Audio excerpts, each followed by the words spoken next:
Bienvenidos a la cuarta parte de la historia de la Yihad, empezando ahora por las cruzadas y terminando con la caída del Imperio Bizantino.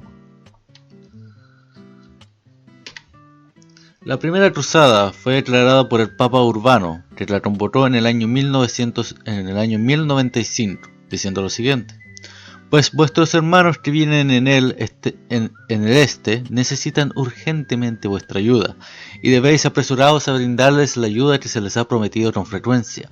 Porque como la mayoría de vosotros ha oído, los turcos y árabes los han atacado y han conquistado el territorio de Rumania, hasta la costa del Mediterráneo y el Helesponto, que se llama el brazo San Jorge. Han ocupado cada vez más tierras de esos cristianos y los han vencido en 7 batallas, han matado y capturado muchos y han destruido las iglesias y devastado el imperio. Si les permitís que continúen así por un tiempo sin ser castigados, los fieles de Dios serán atacados mucho más ampliamente por ellos. Por esta razón, yo, o más bien el Señor, os suplico, como heraldo de Cristo, que lo proclaméis en todas partes, y persuadáis a todas las personas de cualquier rango, a pie o a caballo, pobres y ricos, a llevar ayuda rápidamente a aquellos cristianos y a destruir esa raza vil de las tierras de nuestros amigos. Además, Cristo lo ordena. Y así iniciaron las cruzadas, como un proyecto de defensa internacional por la conquista de los cristianos de Oriente. Sin embargo, fue en vano. Antioquía cayó ante los cruzados, quienes al carecer de suministros de alimentos adecuados se dirigieron a Mahara, cercana, para abastecerse, y Ben al-Adir afirma que durante 3 días pasaron a cuchillo a las personas, matando a más de 100.000 y tomando muchos prisioneros. Esto es imposible, ya que es probable que Mahara albergara a no más de 10.000 personas. Sin embargo, los predicadores de la yihad ya estaban encontrando útil en la exageración de historias de atrocidades y cifras de víctimas como una herramienta para esfuerzos de reclutamiento. El cronista franco del siglo II, Radulf de Caen, relató: en Mahara nuestras tropas conocieron a los adultos paganos en ollas, empalaron a los niños en asadores y los devoraron a la parrilla. Un grupo selecto de líderes cruzados informó de manera menos gráfica que al Papa Urbano II una terrible hambruna asoló al ejército en Mahara y lo puso en la cruel necesidad de alimentarse con los cuerpos de los sarracenos. Exclamó Albert of Aix: no solo nuestras tropas no se mostraban reacias a comer turcos y sarracenos muertos, también comieron perros. Borderit, un obispo y autor de una historia de Jerusalén del siglo XII, informó que los cruzados mataron entre 20.000 y 30.000 personas. Y en la década de 1180, un musulmán de Al-Andalus, Ibn Jubayr, visitó los territorios cruzados en su camino a la Meca. Para su consternación, descubrió que los musulmanes vivían mejor en las tierras de los cruzados que en las tierras islámicas vecinas. Al salir de Tibanin, de cerca de Tiro, atravesamos una sucesión ininterrumpida de granjas y aldeas, cuyas tierras estaban siendo cultivadas de manera eficiente. Los habitantes eran todos musulmanes, pero viven en comodidad junto a los cruzados. Que Dios los preserve de la tentación. Sus viviendas les pertenecen y toda su propiedad está intacta. Todas las regiones controladas por los franks en Siria están sujetadas a este mismo sistema. Las propiedades rurales, aldeas y granjas han permanecido en manos de los musulmanes. Ahora, la duda invade el corazón de muchos de estos hombres cuando comparan su suerte con la de sus hermanos que viven en territorio islámico. De hecho, estos últimos sufren la injusticia de sus correligionarios, mientras que los francos actúan con equidad. La segunda cruzada ocurrió durante 1145 a 1149 y fue sólidamente derrotada por los turcos en Asia Menor y ni siquiera se acercó a lograr su objetivo. Saladino también tomó Acre y Jaffa, reduciendo considerablemente el territorio cruzado, y la guerra favoreció al sultán, y el fin de la presencia de los cruzados en Medio Oriente era solamente cuestión de tiempo. La tercera cruzada, ocurriendo durante 1189 a 1192, el Papa Gregorio VIII convocó a la tercera cruzada. El emperador romano Isaac II consideraba al emperador romano Federico Barbaroja como un impostor, fracasando así en su intento de retomar Jerusalén debido a conflictos políticos. La cuarta cruzada salió catastróficamente de control, todos los cruzados involucrándose en una disputa dinástica bizantina y terminando saqueando Constantinopla y luchando contra los propios cristianos. La Quinta Cruzada, de 1217 a 1221, fue invotada por el Papa Inocencio III. Después de ocupar Damieta, los cruzados marcharon hacia el sur en julio de 1222 hacia el Cairo, pero fueron rechazados después de fracasos en su fuente de suministros que los forzaron a una retirada forzosa. Un ataque nocturno del sultán Al-Kamil causó un aumento significativo de bajas. Mientras tanto, el sultán mameluco de Baibars, en el año 1268, tomó Antioquia de los cruzados. Baibars se molestó al descubrir que el gobernante cruzado, el conde Behemoth VI, ya había abandonado la ciudad. Entonces él escribió a Behemoth para asegurarse que supiera lo que sus hombres habían hecho en Antioquia. Habrías visto tus caballos postrados bajo las pezuñas de los caballos, tus casas asaltadas por saqueadores y saqueadas por ladrones, tu riqueza pesada por quintales, tus mujeres vendidas de a 4 y compradas por 1 dinar de tu propio dinero. Habrías visto las cruces en tus iglesias destrozadas, las páginas de los falsos testimonios dispersas, las tumbas de los patriarcas volteadas, la iglesia de San Pablo y la catedral de San Pedro derribadas y destruidas. Entonces habría dicho, ojalá fuera polvo, y nunca hubiera llegado una carta que me trajera tales noticias. Abul Fida se alegró por el fin de la presencia cruzada en Tierra Santa. Con esta conquista, toda Palestina estaba ahora en manos islámicas, un resultado que nadie se hubiera atrevido a esperar desear. Así que toda Siria y las zonas costeras se purificaron de los francos, que alguna vez estuvieron a punto de conquistar Egipto y someter a Damasco y otras ciudades. Sin embargo, hay que tener en cuenta que, si las cruzadas nunca se hubieran intentado en absoluto, es bastante posible que los guerreros de la yihad hubieran conquistado toda Europa, y la historia del mundo hubiese sido drásticamente diferente. Mientras tanto, la vida en España no era muy buena. El renombrado filósofo judío Moisés ben Maimón, o Maimónides, nació en Córdoba, pero huyó a la supuestamente tolerante y pluralista España musulmana de la década de los años 1160, comentando lo siguiente: ¿saben, mis hermanos, que debido a nuestros pecados Dios nos ha arrojado en medio de este pueblo, la nación de Ismael, que nos persigue severamente y que idean formas de dañarnos y humillarnos? Ninguna nación ha hecho más daño a Israel, ninguna nos iguala en rebajarnos y humillarnos, ninguna ha logrado reducirnos como ellos lo han hecho. Hemos soportado su degradación impuesta, sus mentiras y absurdos, que están más allá del poder humano de soportar. Escuchamos, pero permanecemos en silencio. A pesar de todo esto, no estamos exentos de la ferocidad de su maldad y sus arrebatos en ningún momento. Por el contrario, cuanto más sufrimos y elegimos conciliarnos, más eligen actuar beligerantemente hacia nosotros. Así que David ha retratado nuestra situación en el Salmo 120. Estoy en paz, pero cuando hablo, estamos en guerra. En 1236 los cristianos capturaron Córdoba, en 1243 tomaron Valencia, y en el 48 Sevilla. Para el 49 el Emirato de Granada era todo lo que quedaba de Andaluz islámica. Sin embargo, en 1280 los musulmanes de Granada derrotaron a una fuerza cristiana invasora, y la reconquista se detuvo por un tiempo. Mientras tanto, en India, en el año 1194, al año siguiente, Mohammed Ghori derrotó al rey indio Yajarana de Kannauj. El historiador musulmán contemporáneo Ibn Asar relató la matanza de los hindúes, que fue inmensa. Nadie fue perdonado excepto por las mujeres y los niños, y la carnicería de hombres continuó hasta que la tierra se cansó. Las mujeres y los niños, por supuesto, fueron esclavizados. Los guerreros de la yihad luego se dispusieron a sellar el triunfo del Islam. Según Hassan Nizami, en Benares, desde el centro del país de Hindu, destruyó 1000 templos y construyeron mezquitas sobre sus cimientos. En el año 1196, Akbar y sus yihadistas atacaron a Nahirwar, Patan, la capital de Gujarat. Según Nizami, 50.000 infieles fueron enviados al infierno por la espada, y más de 20.000 esclavos y ganado más allá de toda cuenta cayeron en manos de los vencedores. Después de la conquista de Kanyar por parte de Aybar en 1202, dijo Nizami, los templos se convirtieron en mezquitas, 50.000 hombres cayeron bajo el yugo de la esclavitud y la llanura se volvió negra como el betún de los hindúes. Y cada vez nos acercamos más pronto a la caída del imperio bizantino. Exactamente, sí. Traída del Imperio Bizantino. Osman Gasti, el fundador del Imperio Otomano, del año 1292 al año 1922.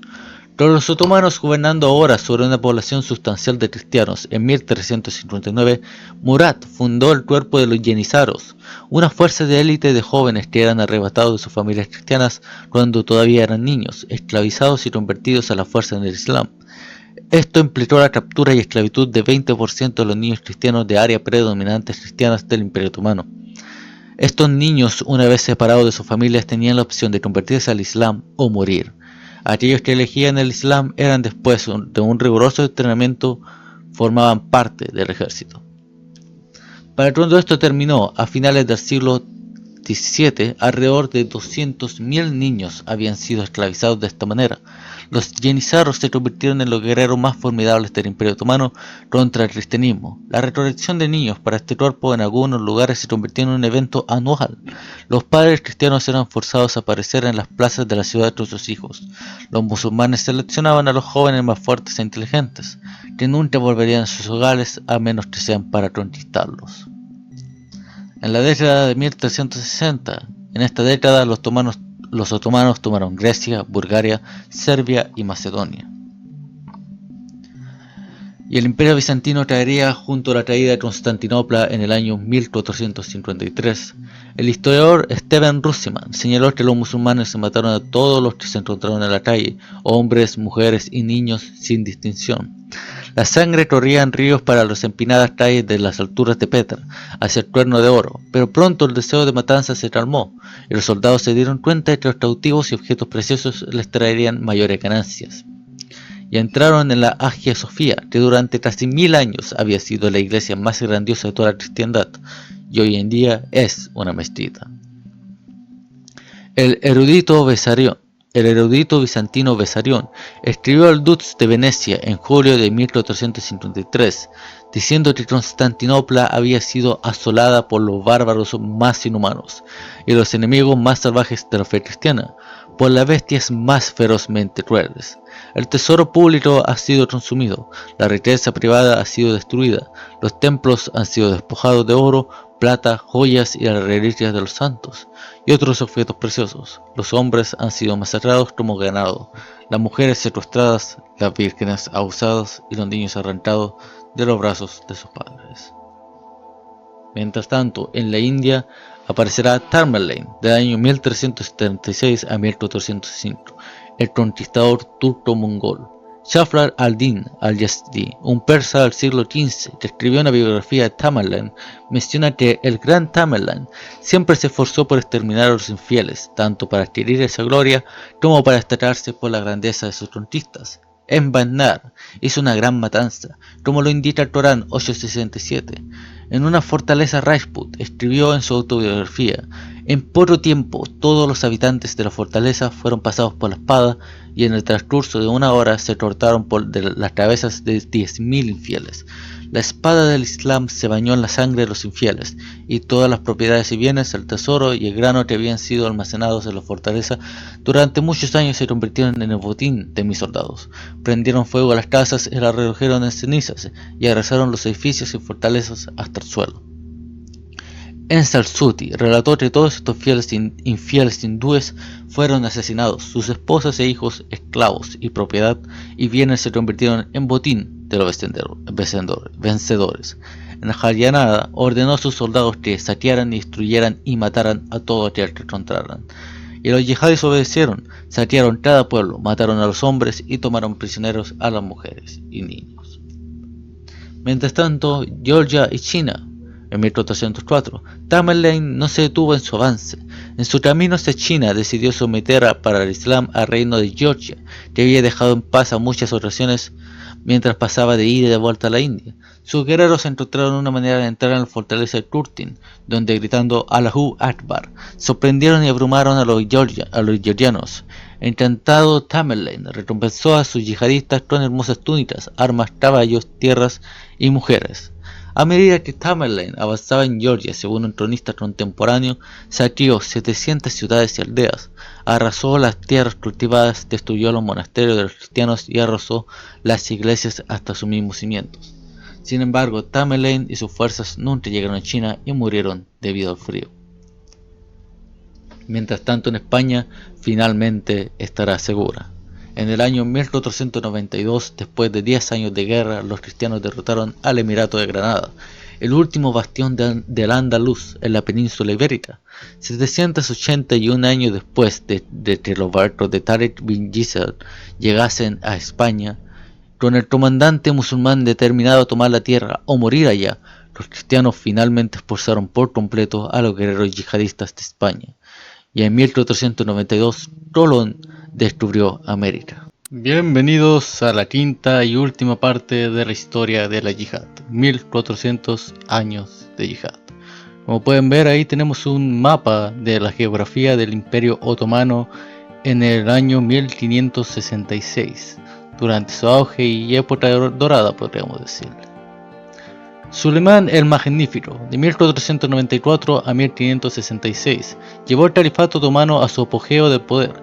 Sus yihadistas derrotaron a los caballeros hospitalarios de la Orden de San Juan en Jerusalén, a quienes los otomanos consideraban, en palabras del propio sultanato, matones y piratas profesionales, tomando la isla de Rodas después de un asedio de 145 días en 1522.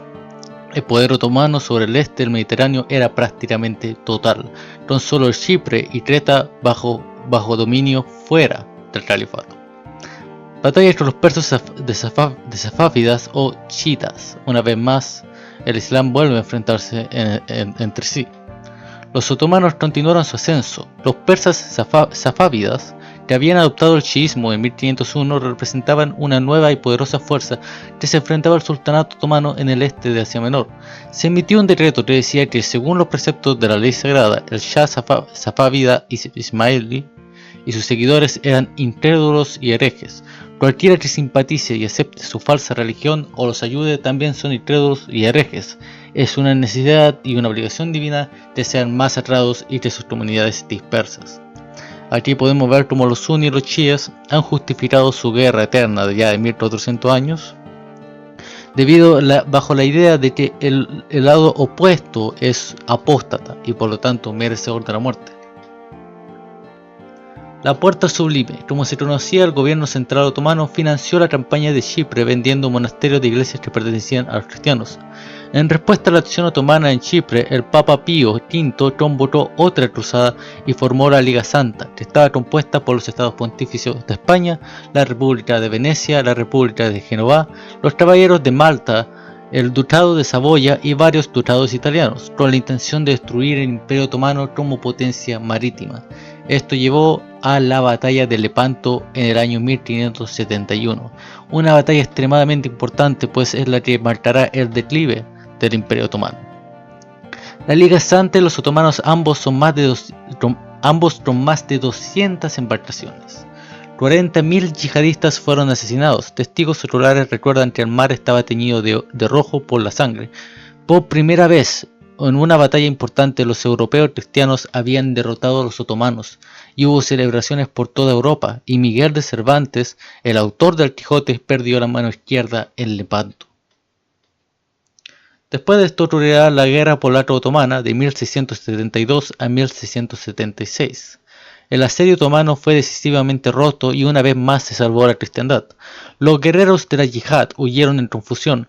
4 años más tarde, los otomanos hicieron su última resistencia en Europa Central, enfrentándose a los austriacos en Mojadas, donde habían obtenido una victoria decisiva en 1526.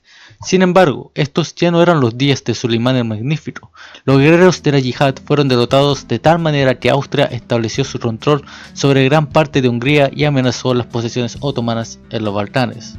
Y aquí, como pueden ver, se puede dimensionar cómo se perdió territorio por parte de Polonia y cómo el Imperio Otomano fue disminuyendo. Los estados berberiscos eran conocidos por sus audaces incursiones yihadistas, durante los cuales el objetivo principal era capturar europeos para servir como esclavos. Para el final de 1625, los ingleses habían perdido 1000 barcos a mano de los piratas, y los guerreros de la yihad de Marruecos habían adquirido 1000 esclavos ingleses. La mayor parte de este trabajo era realizado por esclavos no musulmanes. En 1611, un esclavo de Tombuctú llamado Ahmed Baba, quien había sido esclavizado por los marroquíes en 1591 y era conocedor del Islam, escribió al sultán marroquí Zidane Abu Mali, protestante de su esclavitud, argumentando que era un musulmán, que la razón de la esclavitud era por incredulidad. La posición de los negros incrédulos es la misma que la de otros incrédulos como cristianos, judíos, persas y turcos. Mientras tanto, en la India, Sithandri Lodi, de 1458 a 1517, la yihad continúa. Intensificó su desprecio por el hinduismo al perseguir a los hindúes en sus dominios. Niamustala señaló que el sentimiento islámico en él era tan fuerte que demolió todos los templos en su reino y no dejó rastro de ellos. Construyó sarais, bazares, madrasas y mezquitas en Mathura, que es un lugar sagrado para los hindúes y donde van a bañarse. Nombró funcionarios del gobierno para asegurarse de que ningún hindú pudiera bañarse en Mathura y no se permitió que ningún berbero afeitara la cabeza de ningún hindú con su navaja. De esta manera cortó por completo la celebración pública de las costumbres infieles. Babur, al igual que Tamerlane, dejó un relato personal con el que narró sus hazañas con entusiasmo. En el año 934 de la Guerra escribió: ataqué a Chanderí, y por la gracia de Alá la capturé en cuestión de horas. Hicimos que los infieles fueran masacrados y el lugar que había sido una Dar al-Harb, una casa de guerra, durante años se convirtió en Andar al-Islam, una casa del Islam. El final del imperio de Vijayanagara. Rama Raya, al gobernante de facto de Vijayanagara, se enfrentó a las fuerzas de la alianza musulmana cerca de la fortaleza de Vijayanagara, Calcota, con una fuerza mixta de hindúes y musulmanes. Los hindúes estaban ganando la batalla cuando dos generales musulmanes que luchaban por la Vijayanagara desertaron y se unieron a la alianza yihadista. La línea hindú se rompió y Rama Raya fue capturado casi de inmediato y decapitado. Se estima, según las mejores autoridades, que más de 100.000 infieles fueron asesinados durante la acción y la persecución. Aurangzeb también emitió este decreto amplio: toda casa de ídolos construida durante los últimos 12 años, ya sea con ladrillo o arcilla, debe ser demolida sin demora. Además, no permitan que los hindúes aplastados e infieles despreciables reparen sus templos antiguos. Los informes sobre la destrucción de templos deben de ser enviados a la corte bajo el sello de los Tradis y atestados por piadosos sheikhs. Aurangzeb también hizo que se destruyera el templo de Vishnanagar en Kashi, en Khandera, en 1679. Sus yihadistas demolieron el templo y mataron a 300 hindúes que lo defendían. Finalmente, Shaikh Yassin determinó vindicar la causa del Islam. Él y sus yihadistas derribaron alrededor de 500 templos. Deseaban destruir el templo de Beni Magda, pero al encontrar barricadas en los callejones desistieron de avanzar más. Y la guerra rusa-turco continuó en 1735 al 39. El historiador musulmán del siglo XVII, Umar Busnavi, relató que llevó a los rusos a declarar la guerra contra los otomanos en el 35 y a los austriacos a unirse 2 años después, atribuyéndolo todo a la percepción de la debilidad otomana. El lenguaje de Busnavi también muestra que incluso si la capacidad otomana para llevar a cabo la yihad había disminuido, los otomanos todavía tendían a ver el mundo en términos de la división entre creyentes e incrédulos. Y en el 740 ocurrirá la revuelta Wahhabi. A pesar de estas declaraciones que el gobernante musulmán debe de ser obedecido, Wahhab y sus yihadistas comenzaron a llevar a cabo la yihad contra las autoridades locales en Arabia, acercándose cada vez más a un desafío directo al poder otomano. Según él, los otomanos y otros musulmanes habían abandonado esta estricta observancia y por lo tanto eran culpables de bid'ah o de innovación religiosa y apostasia. La guerra turca de 1768 a 1774. Ruso-turca. Los otomanos perdieron la soberanía política sobre los territorios tártaros al norte del Mar Negro, aunque el tratado reconocía que el sultán otomano, en calidad de califa del Islam, aún tendría autoridad espiritual allí. El zar ruso, en un acuerdo recíproco que mostraba la debilidad otomana al mundo, fue reconocido como el protector de los cristianos en los dominios otomanos de Valaquia y Moldavia, con el derecho a intervenir militarmente en su nombre. Y otra guerra entre el imperio ruso y los otomanos y Austria entre 1787 y 92 solo confirmó la pérdida de Crimea y otros territorios del Mar Negro. Y ocurrirá una invasión a Egipto por parte de Napoleón en el 798, que a pesar de las victorias iniciales y una expedición inicialmente exitosa a Siria, Napoleón y su Ahmed de Oriente finalmente fueron derrotados y obligados a retirarse. Y en el 1821 a 1829 ocurrirá la Guerra de Independencia griega. Los griegos recibieron ayuda del Imperio Británico, el Reino de Francia y el Imperio Ruso, mientras que los otomanos fueron apoyados por sus vasallos del norte de África, en particular el Eyelato de Egipto. La guerra condujo a la formación de Grecia moderna, que se expandiría a su tamaño actual en los años posteriores. La revolución es celebrada por los griegos en todo el mundo. Y en la conferencia de Berlín de 1878, el califato otomano no tuvo más opción que ceder casi todos sus territorios europeos. Ahora Bosnia, Valaquia, Moravia, Bulgaria y Serbia estaban todos fuera de sus dominios. Sin derrotar una sola gota de sangre, los otomanos también entregaron Chipre. Y los franceses habían derrotado a los otomanos en más de una ocasión, y esta invasión desde un estado cristiano de Europa occidental lejano fue otro golpe serio a la autoimagen otomana como yihadistas fuertes, pero ya no eran invencibles. Y aquí podemos ver una diferencia del Imperio Otomano en el año 1566 a 1878. Podemos contemplar los muchos territorios que perdió y cómo pasó de ser del imperio más grande de Asia, de Oriente, pasó a ser el hombre enfermizo de Europa. Sí. La esclavitud en Trípoli o la dimitud en Marruecos de 1818. El capitán Jeffrey Lyon de la Marina Británica viajó a Trípoli, donde observó que Muhammad al-Muthani del Bey de Fezzan luchaba contra todos sus vecinos indefensos y anualmente llevaba a 4.000 o 500.000 esclavos. Lyon presenció la llegada de un cargamento de esclavos en Mosul a finales del mes de 1819. Una gran caravana de árabes, tripolinos y tibus llegó desde Borneo, trayendo consigo 1.400 esclavos de ambos sexos y todas las edades, siendo la mayoría mujeres. Cabalgamos para encontrar con la gran Cafe y al ver cómo entraban en la ciudad fue realmente un espectáculo lamentable. Los pobres oprimidos estaban tan exhaustos que apenas podían caminar, sus piernas y pies estaban muy hinchados, lo que contrastaba fuertemente con su cuerpo demacrado debido a su gran tamaño. Todos llevaban cargas de leña e incluso los pobres niños pequeños, agotados por la fatiga y las penalidades, tenían que llevar la carga, mientras muchos de sus crueles amos montaban en camellos con el temido látigo suspendido de sus muñecas, con el que de vez en cuando obligaban a obedecer a estos desdichados prisioneros. Sin embargo, se cuidaba que el cabello de las mujeres estuviera arreglado con esmero y los cuerpos bien aceitados, mientras que los hombres estaban afeitados para que lucieran bien al entrar en la ciudad. Todos los comerciantes hablaban de los esclavos como los granjeros lo hacen del ganado. Y desde los inicios del Islam hasta finales del siglo XVIII, los comerciantes de esclavos musulmanes que compartían estas opiniones enviaron cerca de 10 millones de almas desde el África subsahariana a los mercados de esclavos del mundo islámico, asegurándose generalmente esclavizar a no musulmanes. Y en el año 1894 empezará el genocidio armenio. Los armenios se rebelaron ante la obligación de pagar impuestos tanto a los señores de la guerra kurdos en Anatolia como al Estado otomano.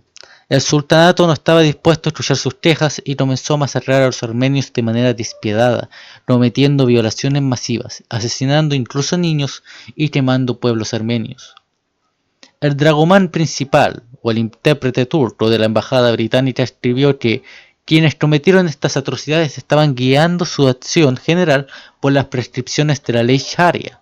Esta ley prescribe que el cristiano raya o súbdito intenta, recurriendo a poderes extranjeros, superar los límites de los privilegios permitidos por los amos musulmanes y liberarse de la servidumbre. Su vida y propiedad quedan confiscadas y a merced de los musulmanes.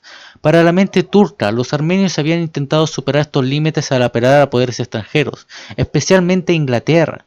Por lo tanto, consideraban su deber religioso y una acción justa destruir y apoderarse de las vidas y propiedades de los armenios.